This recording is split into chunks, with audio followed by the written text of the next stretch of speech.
चलतु दर्शक बंधु इंडियन इकोनॉमिक उपरे आलोचना करबा 2010 रे 1 यूएस डॉलर रो वैल्यू इंडियन करेंसी रे 45 टंका थिला ताहा 2013 रे 60 टंका हैला 2019 रे 70 टंका हैला एबे वर्तमान 2024 रे 84 टंका हैला हेले आमर इंडियन करेंसी रो वैल्यू दिन को दिन तळ को डाउन हेबारे लागिची किंतु यूएस डॉलर रो वैल्यू टॉप लेवल को चली जाईची हेले इंडियन करेंसी वैल्यू आज को 14 वर्ष हेलानी दिन को दिन डिफिसियस हेबारे लागिची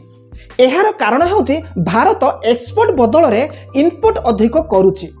एई देश अन्य देश उपरे डिपेंड करी चाइना रूस अमेरिका दक्षिण कोरिया ठारू सुना एवं क्रूड ऑयल ता सहित अनेक मटेरियल गुडी को इनपुट करूची जहा फल रे आम देशर करेंसी बाहर देश को चली जाउची आ आम देशर करेंसी रो पावर दिन को दिन कमी कमी जाउ सेति हेले आम देश इनपुट बदल रे एक्सपोर्ट उपरे अधिक गुरुत्व देबा को पड़िबो हेले एक्सपोर्ट उपरे गुरुत्व देबा पई हेले प्रोडक्ट गुडी कर मैन्युफैक्चरिंग रो आवश्यक अधिक पड़िची एही बळे आम देश केवल इनपुट ही करबो ताहाले 2025 सुधा आम देशर करेंसी 90 टंका आड़ को गति करिवो एमिति भी कहले आम देश 78 बिलियन डॉलर डेस्पिएट होइकिरी अछि